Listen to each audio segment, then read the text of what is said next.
विद्यार्थी मित्रो, Navodaya mission online platform मध्ये आपल्या सर्वांचं स्वागत. आजचा जो व्हिडिओ आहे तो आपण नवोदय विद्यालय प्रवेश परीक्षा 2018 ला आलेला प्रश्न पाहणार आहोत. तर प्रश्न काय आहे ते समजून घेऊया अगोदर. तर पहा, प्रश्न आहे, एक मत्स्य टाकी काठोकाठ भरली असता तिच्यात 45 लिटर पाणी मावते. पाणी किती मावते? 45.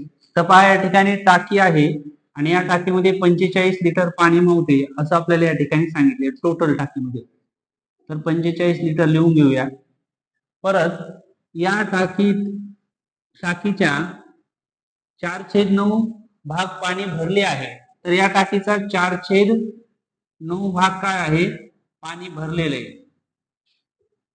भाग आहे. हे भरलेला भाग किती आहे? 4/9. परत काय विचारले आपल्याला? त्यातील 2/5 भाग पाणी बाहेर काढून टाकल्यावर ती पुन्हा काठोकाठ भरण्यासाठी तिच्यात किती पाणी घालावे लागेल असा आपला प्रश्न आहे. सगळ्यात अगोदर प्रश्न समजून घ्या. टाकीमध्ये एकूण पाणी आहे 45 लिटर. त्यानंतर त्या टाकीतील 4/9 पाणी भाग भरलेला आहे. म्हणजे ही टाकी 4/9 भाग भरलेली आहे.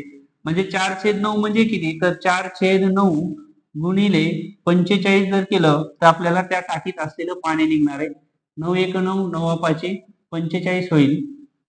4 5 20 लिटर. तर टाकीत पाणी किती आहे आपल्या? 20 लिटर. परत काय विचारलंय? त्यातील 2/5 भाग पाणी बाहेर काढून टाकल्यानंतर. परत आता या 20 मध्ये हे जे 20 लिटर पाणी आहे याच्यातलं आपल्याला 2/5 भाग पाणी पुन्हा काढायचंय. म्हणजेच काय करावं लागेल? 20 गुणिले 2/5. 5 1 5, 5 चोक 20 होईल आणि 4 दोन्ही 8 लिटर. तर पहा, ह्या 20 लिटर मधून परत आपण 8 लिटर पाणी बाहेर काढलं म्हणजे आपल्याकडं पाणी किती राहिलं?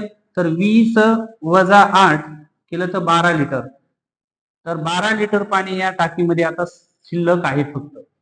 तर टाकी काठोकाठ भरण्यासाठी त्याच्यात किती पाणी घालायला लागेल? तर टाकीची क्षमता किती आहे? 45 लिटर. टाकीत पाणी किती आहे? 12 लिटर. आता किती पाणी लागेल असं विचारलंय.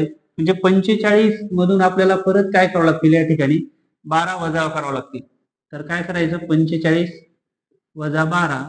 त्याचं उत्तर आपलं या ठिकाणी येऊन जाणार आहे. तर उत्तर किती आलेले आहे? 33 लिटर. तर टाकी पुन्हा भरण्यासाठी या ठिकाणी 33 लिटर पाणी लागेल. तर आपलं ऑप्शन क्रमांक सी हे उत्तर बरोबर आहे.